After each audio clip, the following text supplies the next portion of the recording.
hanya tertusuk panah cinta.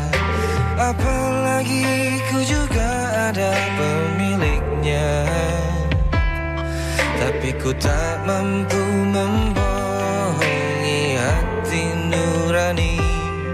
Ku tak mampu menghindari gejolak cinta ini.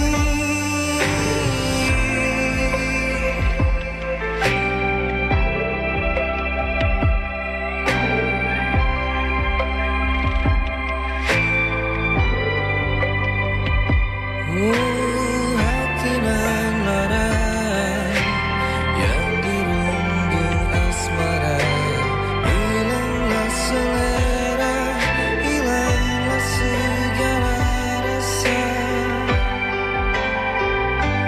Oh, izinkanlah aku mencintaimu, atau bolehkanlah aku sekedar sayang padamu.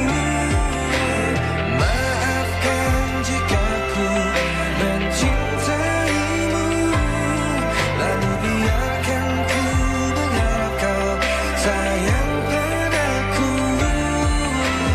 Izinkanlah aku mencintaimu, bolehkanlah aku sekedar sayang padamu.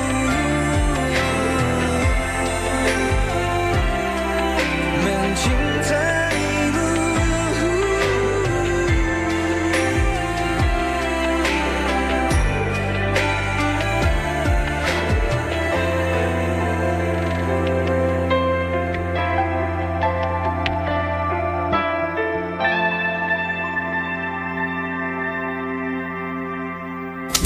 All around Indonesia. From Sabang to Merauke.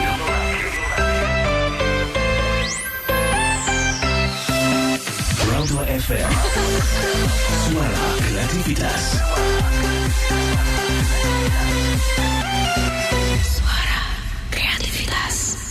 Oke, sahabat kreatif, selamat pagi buat kalian semuanya di Prod FM. Dan waktunya di jam 10 ini kita akan belajar di RRI ya. Hari ini kita kedatangan salah satu guru dari MTS Manarul Huda Palembang dengan mata pelajaran muatan lokal. Nanti kita akan belajar sama Bapak Miftahul Ahyar Kartamuda MPD. Sesaat lagi sahabat kreatif di Belajar RRI. Ibu Pertiwi memanggil.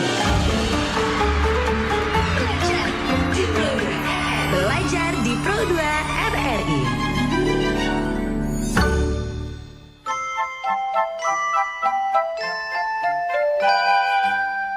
Oke, sahabat kreatif, kita udah masuk ke ajang belajar di RRI. Dan hari ini kita kedatangan salah satu guru MTS Manarul Huda Palembang. Selamat pagi Bapak Miftahul Ahyar Kartamuda MPD ya. Halo Bapak. Halo. Halo, selamat pagi. Sehat selalu ya Pak. Ya, alhamdulillah baik, sehat. Oke. Suara saya jelas nggak? Alhamdulillah kayaknya jelas Pak, ini suaranya udah kedengeran kok. Ya, lagi cari saya nggak ketemu. Headsetnya ngilang-ngilang itu. Hilang. Oke. Kebanyakan di jalan ini. Bapak Miftahul Ahyar Kartamuda, panggilannya apa nih Pak kalau anak-anaknya? Ahyar ya. Oh iya. Bapak Ahyar dari Bapak Ahyar dari guru MTS Manarul Huda Palembang ya. Hari ini kita akan belajar soal muatan lokal dengan topik karya ilmiah remaja.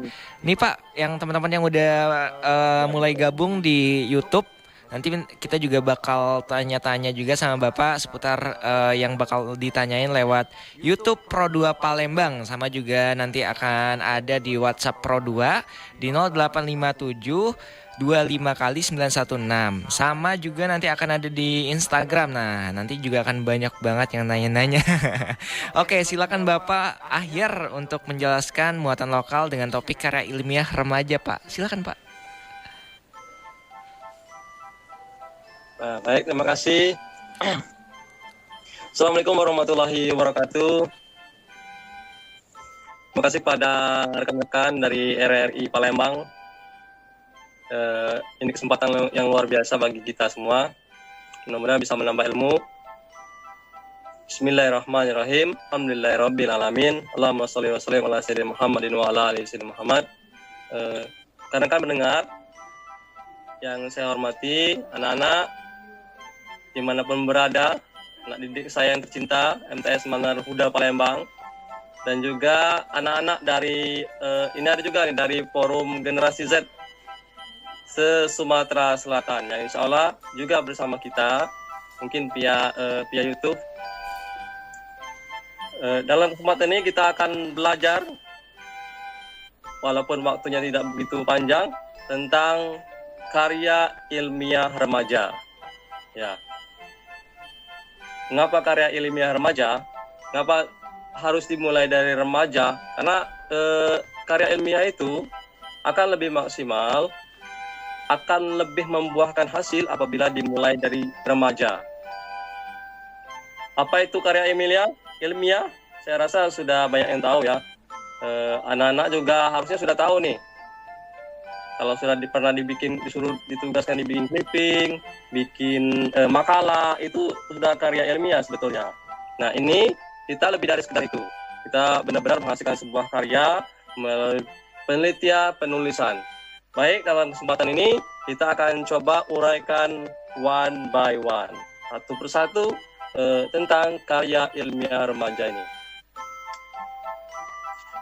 Sebenarnya saya mau menampilkan via slide, cuman kita manfaatkan saja sarana yang ada. Kebetulan laptop saya kemarin itu lagi error, jadi ini by phone, kemudian laptop di depan saya tampilkan. Ya mungkin tidak kelihatan, kalaupun tidak kelihatan cukup mendengarkan suara saya saja.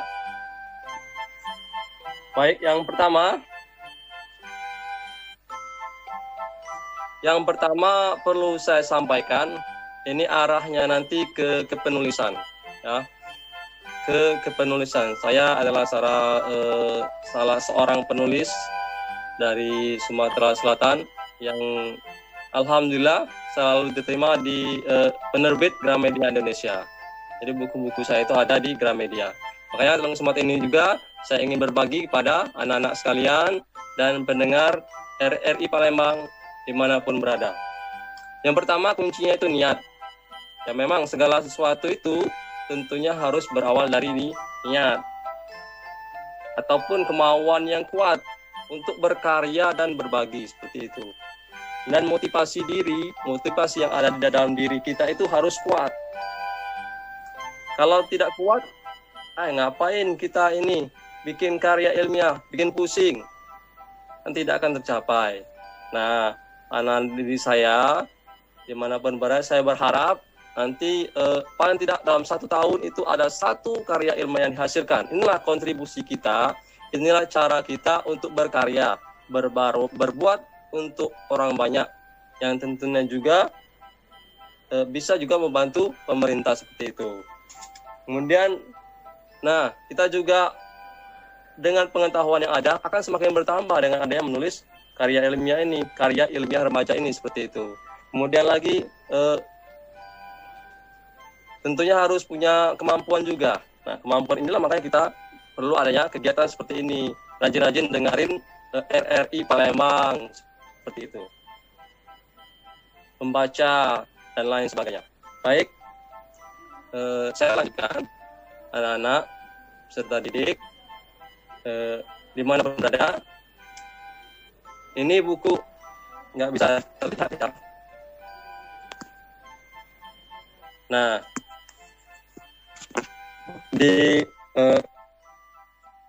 kalau misalnya anak-anak klik di Google itu ada beberapa karya saya, tentunya karya ilmiah.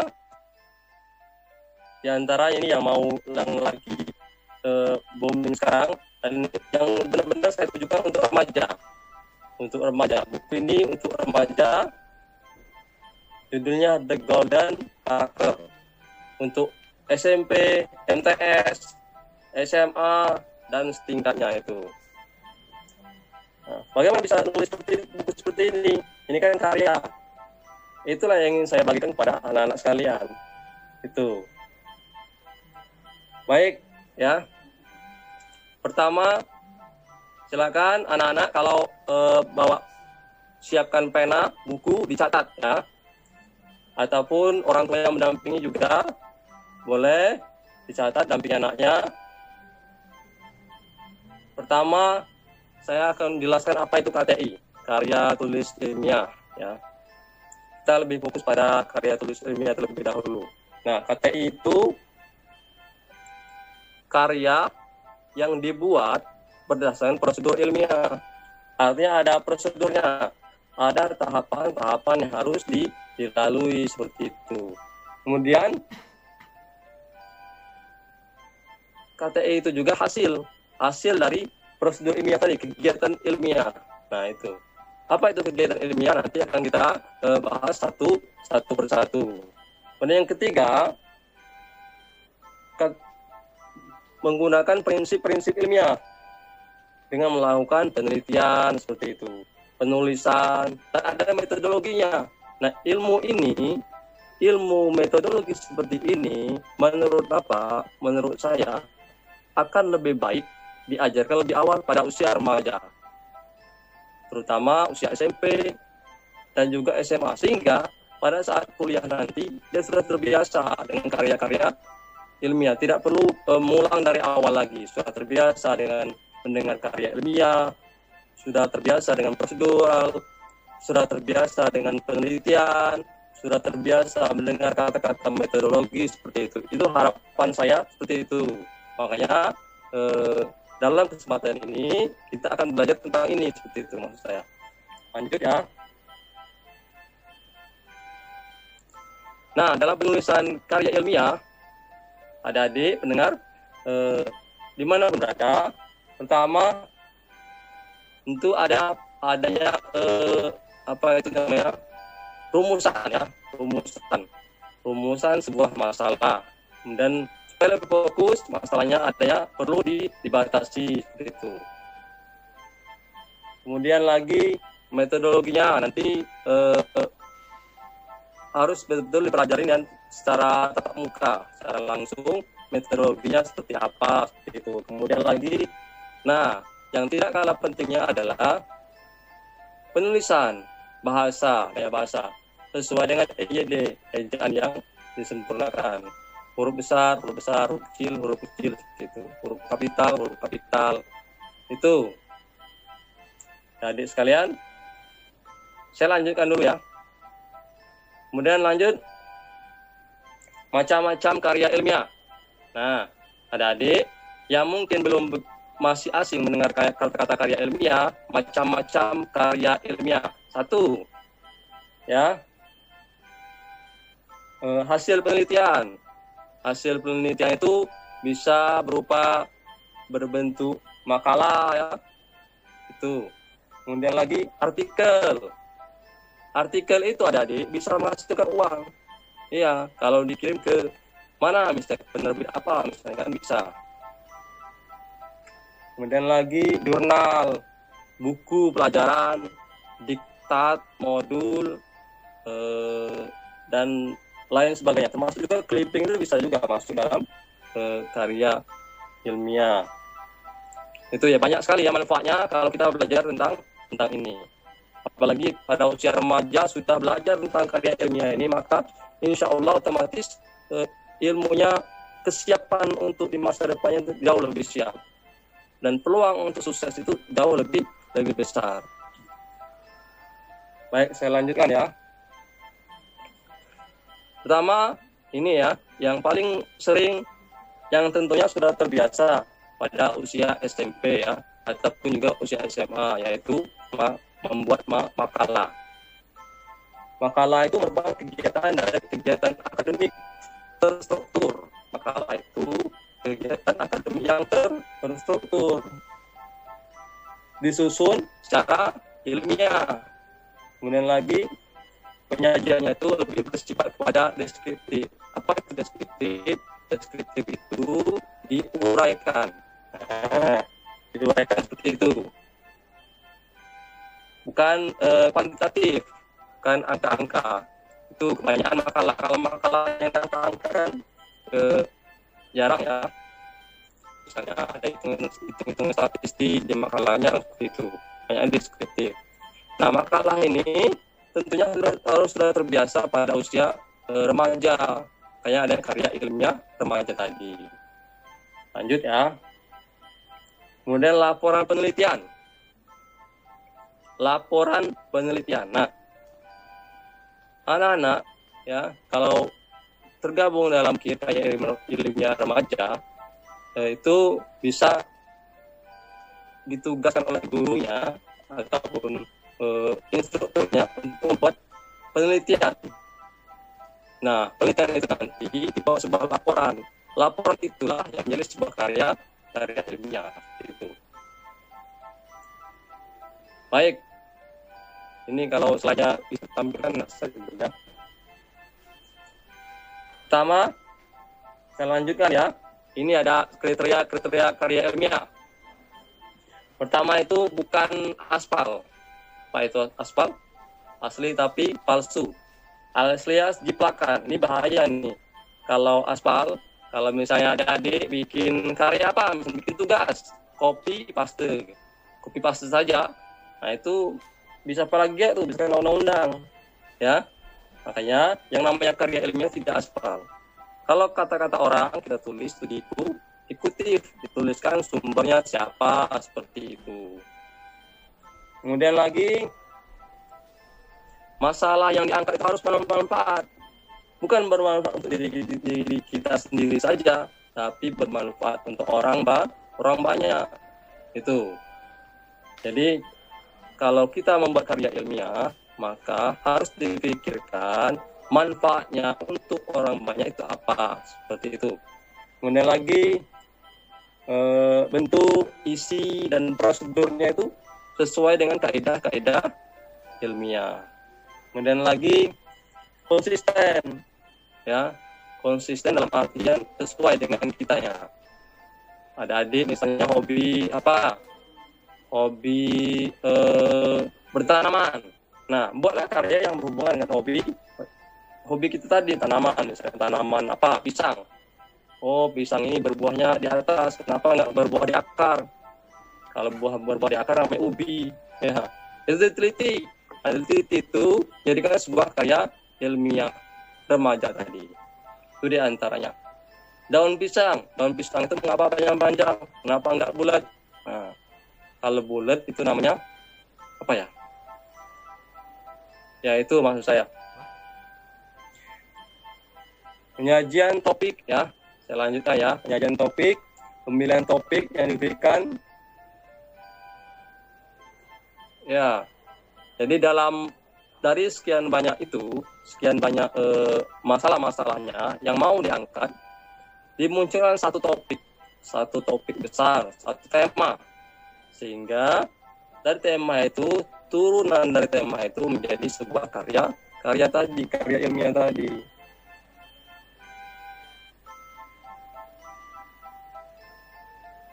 Penggunaan bahasa ya. Ini penggunaan bahasa ini pasnya disampaikan oleh guru bahasa Indonesia. Baik, secara umum saja saya sampaikan. Bahasa yang baik itu kan tentunya harus jelas, seperti subjek, objek, predikat, dan keterangan. Itu harus jelas. Itu. Dalam penulisan ya, jadi anak-anak sekalian itu harus betul-betul jelas penggunaan bahasa itu. Dan lugas ya. Tidak menimbulkan penafsiran yang macam-macam, tidak ambigu, maksudnya seperti itu. Tidak apalagi mengandung sara, tidak boleh nyindir agama, nyindir adat, nyindir apalagi ya, itu tidak boleh ya anak-anak sekalian. Kemudian komunikatif, nah artinya bisa ditangkap oleh banyak orang, bisa diterima oleh banyak orang. Bukan persepsi kita saja. Kita mau bikin karya ilmiah, benar menurut kita, persepsi kita, tapi tidak bisa ditafsirkan oleh orang lain. Nah, itu namanya tidak komunikatif. Baik.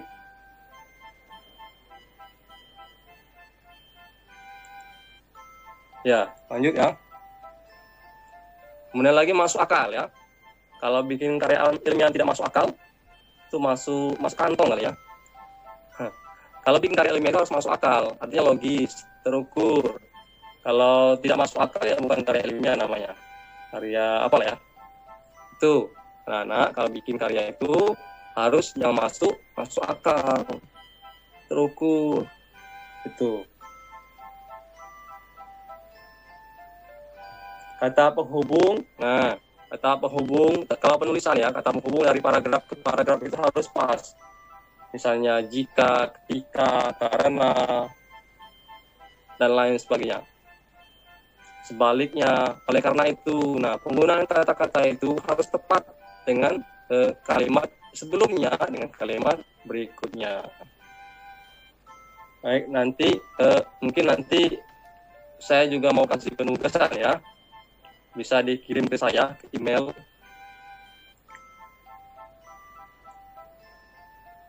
Sistematika penulisan. Ini materinya gimana ini, Mas? Langsung aja atau? Oke. Bapak Ahyar, setelah Bapak untuk menjelaskan materi di awal, nanti kita akan juga beralih untuk pertanyaan-pertanyaan yang udah muncul di sosial media kayak Instagram, YouTube, dan WhatsApp ya Pak ya. Oke, tadi udah menjelaskan seputar macam-macam karya ilmiah yang salah satunya penelitian, ada makalah, artikel, jurnal, buku pelajaran, bahkan modul. Dan juga Bapak Ahyar tadi sempat bilang kalau ada buku dari Bapak yang namanya The Golden Character. Nanti kita juga akan ngebahas sama satu lagi ada sistematika penulisan ya Pak ya. Habis ini kita akan break dulu, akan lanjut lagi setelah yang satu ini di Belajar RRI.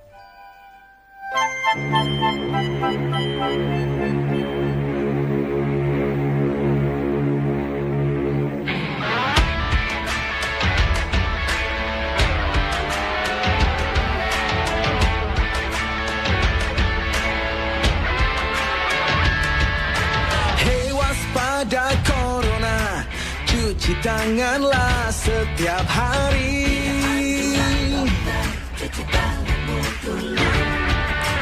Jaga selalu jarakmu ketika kita berinteraksi. Oh. Ingatlah jaga kesehatan, jaga kebersihan. Sementara jangan berjabat tangan demi kebaikan, keamanan kita bersama. Marilah bersatu padu, stop penyebaran virus corona. Tetap tenang, tidak panik, tingkatkan kewaspadaan. Marilah kita berjuang, cegah penyebaran virus corona. Pasti bisa melewati, hadapi ini semua.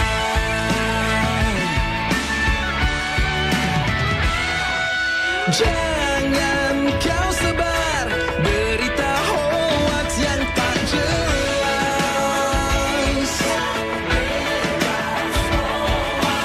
Ikuti saja semua anjuran pemerintah. Bekerja, belajar, dan beribadah di rumah.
Woi, kalau batuk itu yang bener dong. Lah, ini kan batuknya udah bener.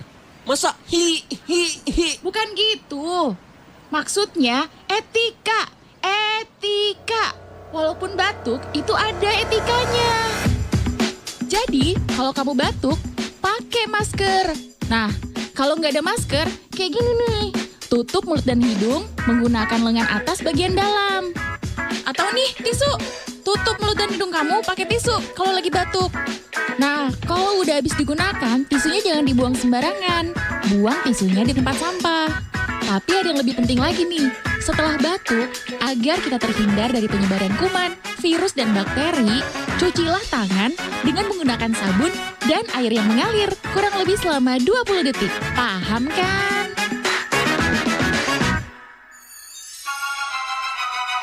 Ibu Pertiwi memanggil. Belajar di Pro 2 RRI.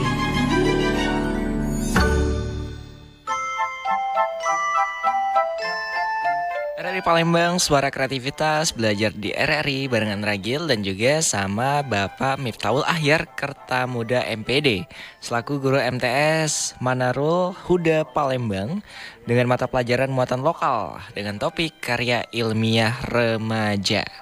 Jadi kita udah belajar tadi sama Bapak Ahyar yang menjelaskan seputar karya ilmiah, bahkan ada bukunya keren banget, The Golden Character. Nanti juga akan ada yang namanya penjelasan sama Bapak Ahyar seputar sistematika penulisan. Nah, ini mau ditanya-tanyain dulu atau mau menjelaskan kembali nih Pak?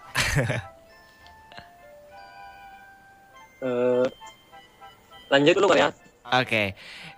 Tadi ada dari @kopikir sendiri. Selamat pagi Pak Ahyar, mohon tipsnya dong Pak jika kita mengerjakan tugas karya ilmiah secara berkelompok. Karena ada teman dalam kelompok yang tidak berkontribusi tapi ikut-ikutan nilai aja. Itu menurut Bapak gimana?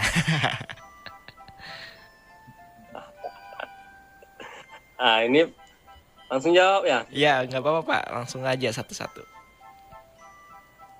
Ya, pertanyaan yang bagus ya. Ini mewakil dari yang lain juga sebetulnya. Ya, banyak yang terjadi ya. Pertanyaan bagus dan berani. Baik, terima kasih ya, anak-anak. Kalau kerja kelompok, namanya kerja kelompok kan tidak sendiri-sendiri. Kalau kerja sendiri-sendiri itu kerja sendiri-sendiri namanya bukan kerja kelompok. Ya, ada banyak sama-sama. Jadi sama-sama di satu tempat. Kita garap sama-sama nih, bagi tugas tuh di satu tempat. Misalnya tempat makan ya, atau di warnet.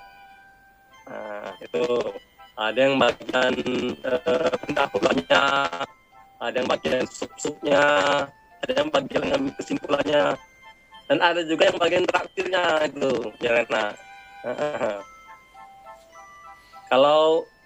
Kalau sendiri-sendiri di rumah masing-masing itu biasanya dikerjakan oleh satu orang, ya. Atau sekarang kan enak bisa via WA group kan bisa tuh. Via WA group dalam waktu yang sama kita kerjakan bareng-bareng di sana sama-sama. Atau juga bisa via Zoom misalnya. Enak lah, banyak cara supaya bisa kerja sama-sama. Intinya sediakan waktu bersama supaya terasa benar-benar kebersamaannya itu. Yang kedua, bersama rasa. Ada yang satu ini lebihnya di sini, ya, ada yang lebihnya di bidang yang lainnya, di bidang yang lainnya. Ada yang kelebihan kantong misalnya, ngeluarin kantongnya, sambil ngetik. Ada yang pintar ngetik, bagi ngetiknya seperti itu. Kalau kerja sendiri, rugi bagi yang tidak mengerjakan, dan juga rugi juga bagi yang mengerjakan. Tuh, itu ya. menurut saya itu harus dikerjakan sama-sama dalam satu tempat. Iya benar. Jangan satu-satu ya. Berkelompok tapi yang ngerjain cuma satu doang. Oke, lanjut lagi Pak Ahyar. Ini ada dari Muhammad Rizky. Mau bertanya Pak, apa saja faktor penilaian dalam sebuah karya ilmiah agar kita bisa mendapatkan nilai yang bagus? Terima kasih Pak. Iya. Dari Rizky ya, Muhammad Rizky ya, faktor penilaian. Itu faktor penilaian itu rahasia tuh. rahasia guru. Tapi tidak perlu disampaikan juga kepada siswa. Ini kisi-kisinya ya. Kalau saya sampaikan tuh. Kisi-kisi penilaiannya ini. Penulisan poinnya 5 misalnya. Atau apalagi isi misalnya poinnya 20 gitu. Nah, ada harusnya menyampaikan, gurunya juga menyampaikan kisi-kisinya. Pertama itu kalau karya ilmiah kan penulisan ya, penulisan harus sesuai dengan EYD-nya ya, yang disempurnakan. Dan sistematikanya juga harus jelas tadi, jangan sampai daftar pustakanya di depan ya, atau daftar isinya di belakang, di cover belakang daftar isinya itu kan kebalik namanya. Pendahuluan di halaman terakhir misalnya, kan jelas. Apalagi kalau sudah banyak, jadi harus dibuat daftar isi dari halaman cover sampai halaman belakang. Dan juga isinya, tadi kan sudah saya sampaikan tuh, isinya juga harus bermakna, bermanfaat gitu. Itu saja ya. Oke, Bapak Ahyar. Lanjut dari Nabila Fauzi. Selamat pagi Kak Ragil dan Pak Ahyar, mau nanya nih. Untuk karya ilmiahnya sebetulnya jenis dan fungsi karya ilmiah itu seperti apa sih? Ya. Jenis dan fungsi karya ilmiah ya, jenisnya ya. Tadi kan sudah disampaikan nih ya. Sama itu bisa berbentuk makalah. Makalah itu sudah termasuk karya ilmiah kalau untuk anak-anak usia SMP ataupun juga SMA. Fungsinya untuk apa? Ya, kalau makalah kan selain untuk tugas, bisa juga untuk keilmuan, ya, untuk referensi bahan keilmuan, bahan belajar, rujukan kebenaran data. Kalau ilmiah kan sudah diteliti itu, misalnya pisang tidak berdaun bulat karena ini berdasarkan penelitian. Kalau berdaun bulat kan bukan pisang lah ya. Tuh. Pisang juga tidak berbuah di akar. Kalau berbuah di akar itu namanya ubi jalar. Itu. Dan fungsinya untuk apa? Fungsinya untuk menguji kebenaran data itu, menunjukkan untuk publikasi selain untuk tugas sekolah ya. Jadi saya itu berharapnya bukan sekedar tugas, tapi ada gunanya. Yang lebih dari sekedar tugas itu ya. Cukup ya. Ya udah cukup tuh. Oke, lanjut lagi ya Pak ya. Ada Fauzan Fahri. Karagil mau nanya nih, di sistematika penulisan karya ilmiah itu ada berapa macam aja kah? Sama untuk belajar di awal karya ilmiah itu sulit nggak sih? Wah, ngeborong nih. Ya, itu mau kita jelasin ini setelah ini kan? Oh iya. Ya, Berarti jawab yang kedua aja nih. Susah nggak untuk karya ilmiahnya tadi yang Fauzan? Oh ya. Untuk karya ilmiah itu ya tidak susah sebenarnya. Karena setiap yang sekolah, siswa, apalagi mahasiswa harus membuat karya ilmiah. Tidak boleh dibuat susah. Walaupun susah, anggap aja mudah lah. Ya, itu ya. Ya. Oke, sekarang waktunya untuk penjelasan kembali untuk Pak Ahyar dalam karya ilmiah ya topiknya.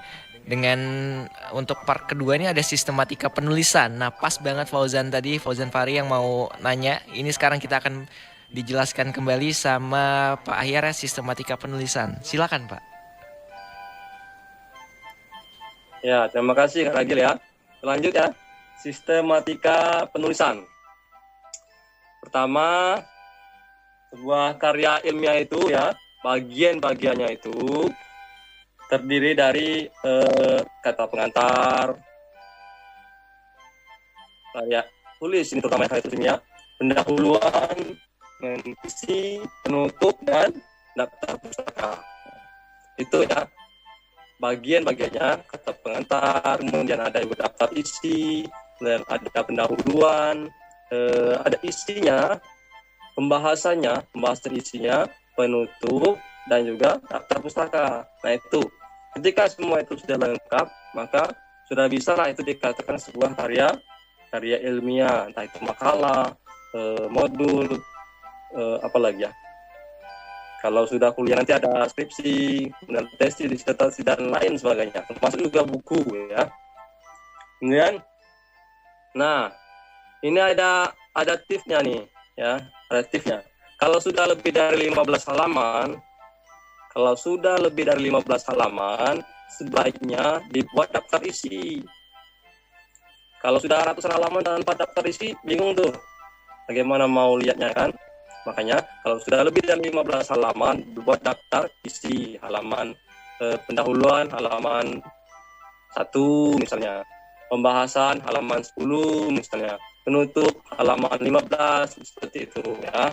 Kalau tidak sampai 15 halaman misalnya makalah tipis lah, ya tidak apa-apa lah ada daftar isi. Tapi sebaiknya dibuat daftar isi. Nah, kemudian hal-hal yang perlu disertakan ini ya, hal-hal yang perlu disertakan dilampirkan itu dimasukkan, ditambahkan di dalam lampiran selain dari setelah daftar pustaka tadi. Ya, misalnya hasil wawancara nih dilampirkan di sana. Hasil ngambil foto nih, jalan-jalan. Foto penelitian nih, penelitian ke sebuah gunung misalnya ya, cari gunung yang cari apa di sebuah gunung itu ya. Ada dokumentasinya itu foto-foto atau apa itu dilampirkan seperti itu. Ada juga misalnya peta, kuesioner atau apalah. Nah, yang mendukung itu dilampirkan.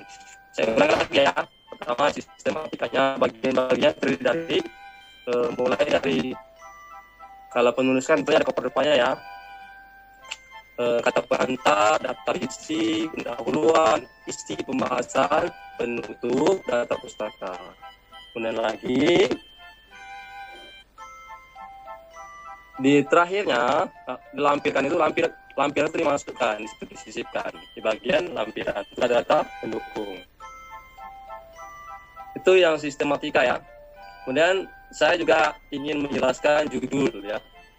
Sekalian ya, saya jelaskan pemilihan judul. Habis ini mungkin perlu tanya jawab lagi boleh.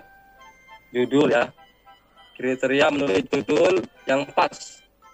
Pertama, judul itu hendaknya dapat memberikan gambaran yang jelas. Judul itu dapat memberikan gambaran yang jelas tentang materi atau masalah yang akan dibahas, ya. Supaya nyambung antara judul dengan isi. Kalau bikin judul sembarangan kan tak nyambung tuh. Judulnya A, isinya Z, ya. Judulnya apa? Buah semangka, isinya buah durian. Kan yang lebih enak isi daripada judul ya.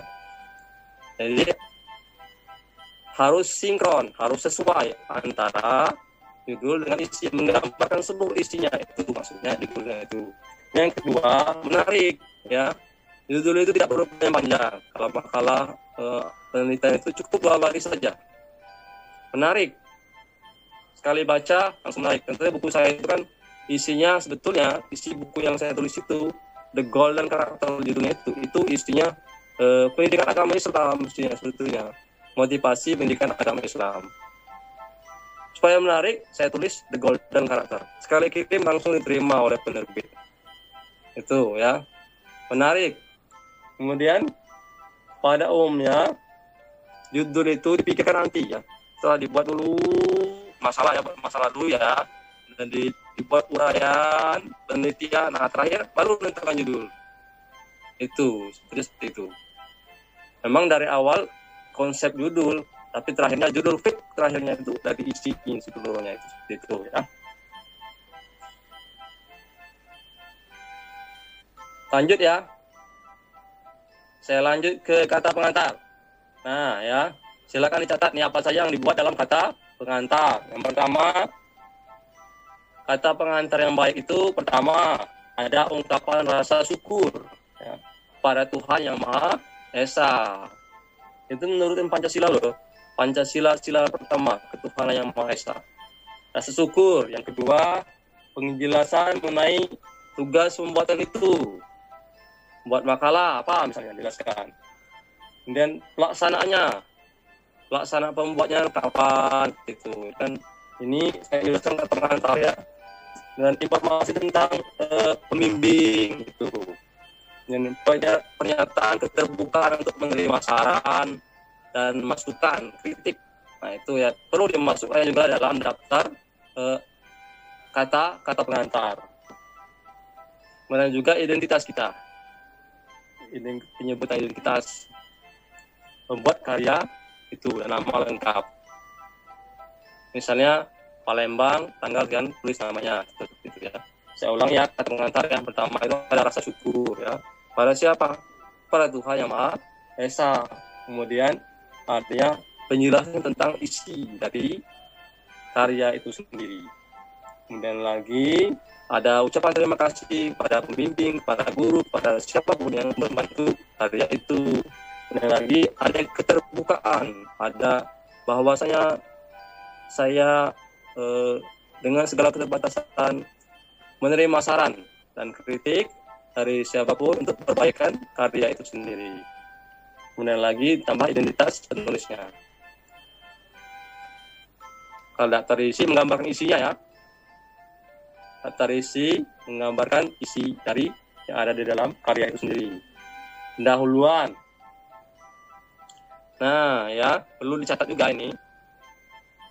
Kalau pendahuluan itu terdiri dari apa saja? Pertama kan latar belakang tuh ya. Latar belakang. Setelah latar belakang apa lagi? Ada rumusannya, rumusan masalahnya apa? Seperti itu. Masalahnya mau diangkat itu apa? Dan tujuan dan kegunaannya apa? Dan ada metodenya apa? Dan sistematikanya bagaimana? Seperti itu ya.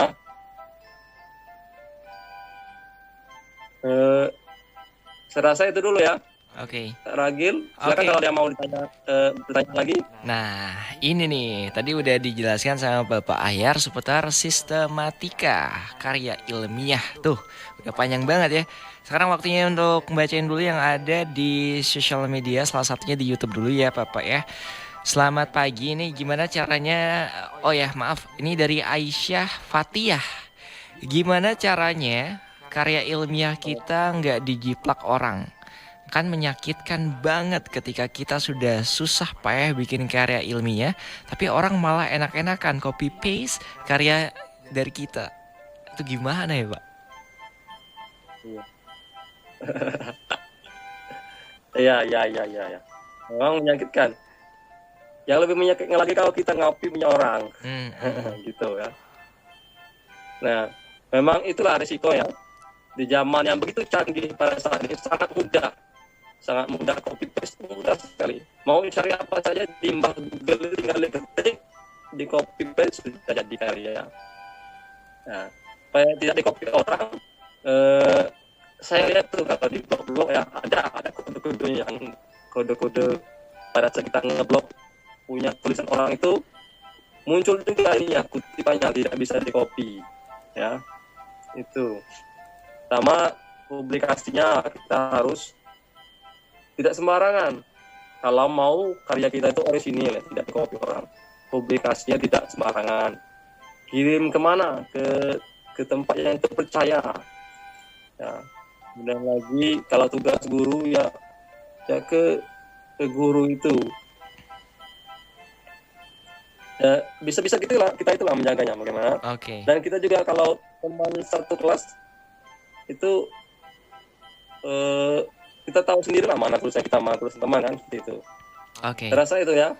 Oke. Lanjut ada Dandi Putra Pak. Mau nanya katanya, selamat pagi Pak Ahyar, saya Dandi.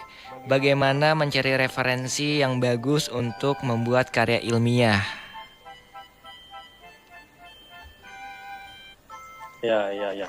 Mencari referensi yang bagus ya. Dari sumber Dandi Putra. yang bagus juga. Oke. Dari Dandi ya. Dari Dandi ini bagus nih, cari referensi yang bagus. Dengan harapan tulisannya juga lebih bagus. Referensi yang bagus itu dari buku ya, bukan dari blog. Ya. Kalau dari blog ya banyak mudah ini ya. Dari buku yang sudah dibukukan, yang sudah ber-ISBN. Buku yang ber-ISBN. Kemudian lagi dari jurnal-jurnal, cari saja jurnal-jurnal ya, yang sudah di-PDF-kan. Jadi satu file kopi tapi dikutip. Itu referensi yang bagus. Bagusnya itu disudir, disalin ulang, itu di kata-katanya diketik ulang, itu ya. Intinya dari yang terpercaya. Oke. Itu. Lanjut ya Pak ya. Ada Henzo yang ada di kanal YouTube-nya Pro2 Palembang. Pak Ahyar, gimana sih kita mengetahui karya ilmiah itu benar-benar real, bukan plagiat? Apakah perlu karya ilmiah yang kita buat didaftarkan ke HKI untuk menghindari plagiat yang mewabah kemana-mana? Ya, bagus. Ini pertanyaannya sudah tinggi nih. Iya. Dari siapa tadi? Ada Henzo. Henzo, ya, dari Henzo ya. Kalau untuk tugas-tugas kuliah itu ada pendeteksinya, berapa persen nih tingkat indikator plagiatnya itu ya. Berapa persen. Kalau sudah melebihi batas persen itu berarti plagiat benar. Kalau belum nyampe berarti bisa toleransi sedikit lah. Nah, kalau sudah murni karya kita, misalnya ini bukunya Pak Ari Ginanjar, saya ingin nulis buku seperti itu ya. Itu daftarkan saja ke HKI ya. Kalau sudah sampai ke level itu, sudah sampai ke tingkat itu tidak apa. Tapi kan semua itu butuh biaya yang tidak murah ya. Itu ya. Kalau bagus ya apa-apa, hanya nyari sponsor. Kontak saya juga boleh ya. Ya. Kalau ada karya begitu ya luar biasa itu ya. Kira-kira The Golden Character udah ke HKI belum? Kita kirim ke penerbit aja. Oke. Mungkin bisa syiarnya kemana-mana. Oke. Lanjut Pak, ini dari Intan Purnama katanya. Susah banget untuk membuat makalah di awal, tapi kalau udah dimulai pasti enak nih, udah bisa gitu. Pak, untuk membuat makalah itu ada kesulitannya nggak sih? Nggak ada kesulitannya. Nggak ada Intan, kalau mau ya Pak ya. Kalau ada mau nggak ada kesulitan. Tapi intinya ya, buat dulu ini ya Pak draftnya. Oke. Draftnya itu poin-poinnya tuh buat dibuat sampai habis biar nggak stop di jalan. Untuk untuk pendahuluan ini yang waktu draftnya sebar saja. Nah, jadi kan kalau sudah dibuat semua kan pantang tuh mundur biasanya. Tapi kalau buat satu pendahuluan sampai selesai, habis itu dia minggu, nah selesai. Dibuat draft seluruhnya dulu, itu ya tipsnya dari saya. Sama kayak membuat judul tadi ya.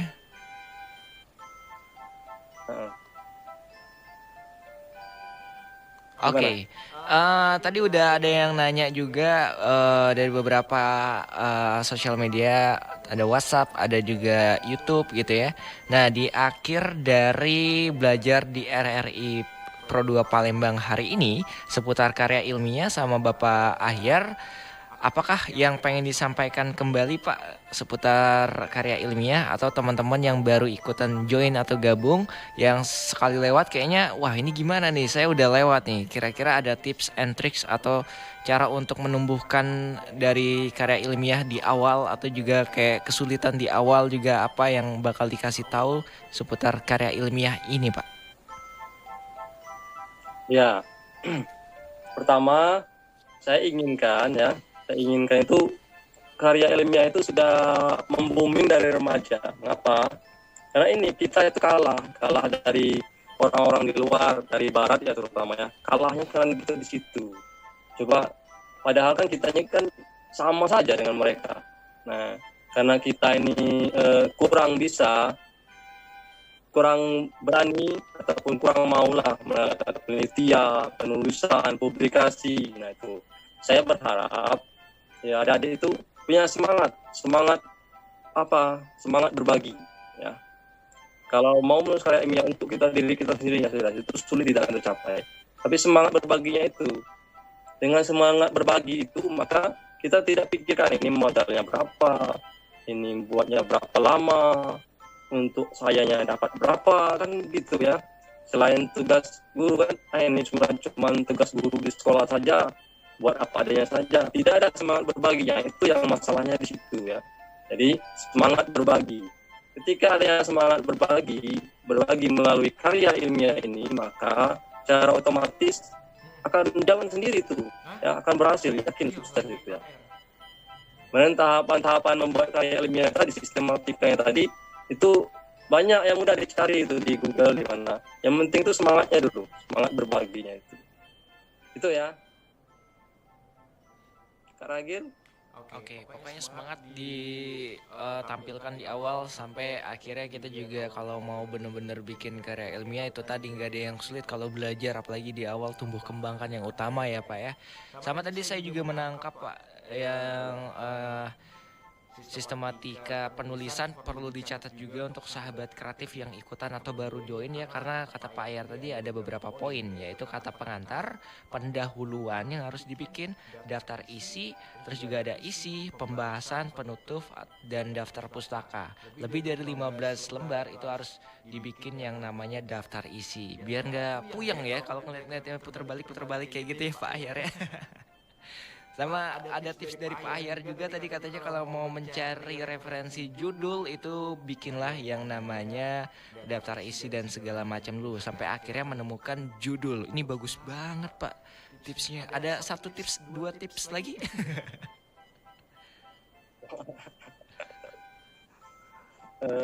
Itu ya di antara tipsnya. Tip yang paling pertama tadi ini dulu sebenarnya. Semangat berbagi tadi. Semangat berbagi. Okay. Kalau tidak tertanam itu ya sudah ngapain, cuma sekedar apa yang saja ya. Nah, sebenarnya tips untuk penulisannya itu diantaranya dibuat dulu draft secara keseluruhan biar nggak buyar ya, biar jadi sebuah tulisan, biar nggak stop di jalan. Kalau mau nulis ya, nulis apa misalnya, makalah misalnya. Jangan dulu ini buat kata pengantar sampai habis misalnya. Besoknya hilang, mengantar saja jadi dibuat. Tentunya semangatnya sudah hilang. Nah, kalau tips saya itu dibuat dulu kata pengantar, kemudian pendahuluan, bagian latar belakang. Nah, dibuat kata semuanya, baru buku udah keras-keras. Nah, pelan-pelan dibuat poin ininya apa? Uraian turunan dari itu sendiri. Itu ya tipsnya. Oke, Pak, kalau untuk di murid-murid hari ini kira-kira ada pekerjaan rumah atau PR-nya nggak untuk murid Bapak yang ikutan join, atau ada beberapa hal yang pengen disampaikan sama muridnya gitu? Ada tugas atau apa? Ya. Saya berharap ini bukan sekedar di sini saja ya. Mudah-mudahan motivasinya bertambah, terutama murid-murid saya ya. Buat sebuah tugas ya, saya mau kasih tugas nih ya. Buat sebuah karya ilmiah, karya tulisan apa saja. Tulisan apa saja yang ada di dalam pikiran anak-anak itu ya. 15 lembar. Kirim ke saya, ke email saya. Emailnya itu nanti saya komen juga di situ ya, di YouTube-nya mifahya@gmail.com, atau bisa juga ke RRI ya, komen di itunya itu. Oke. Cukup Kak Ragil ya. Ya, terima kasih Bapak, sangat-sangat membuat kami ngebantu dalam belajar dalam karya ilmiah ya. Selaku guru dari MTS Manarul Huda Palembang, Bapak Miftahul Ahyar Kartamuda MPD ya, mata pelajaran muatan lokal dengan topik karya ilmiah remaja untuk hari ini. Ingat ya adik-adik yang muridnya Bapak Ahyar, tadi ada tugas 15 halaman, silakan di email pokoknya. Terima kasih Bapak Ahyar ya, semoga bermanfaat untuk belajar hari ini Pak. Ya. Terima kasih Kak Ragil dan kru RRI, semakin jaya, semakin menebar manfaat. Oke, terima kasih Bapak Ahyar. Baik sahabat kreatif, kita udah kelar untuk belajar di RRI. Silakan untuk sign di hari Senin sampai hari Jumat ya, jam 10 belajar di RRI Pro 2 Palembang.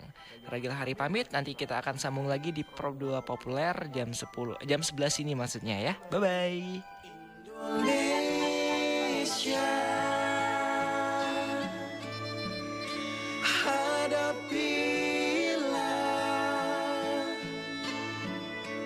dengan tulus dan ikhlas, ini pasti berlalu. Indonesia.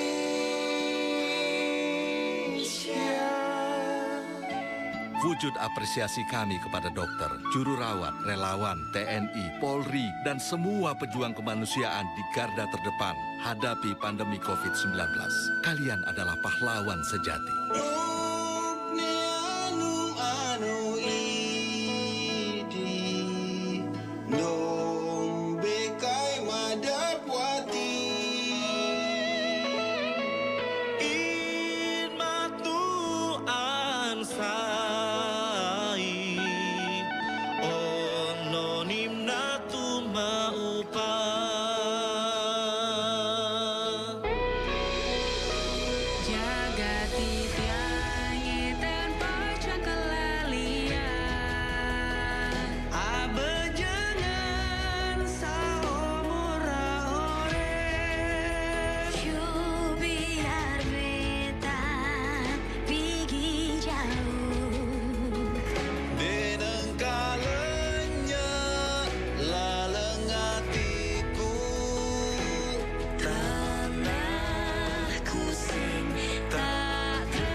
You are listening to Pro 2 FM.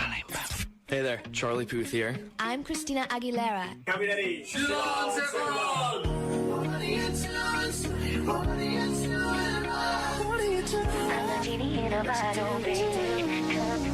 The Hit.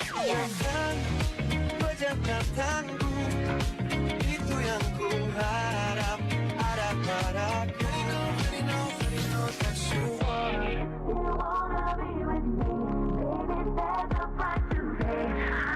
You're listening 91.6 FM.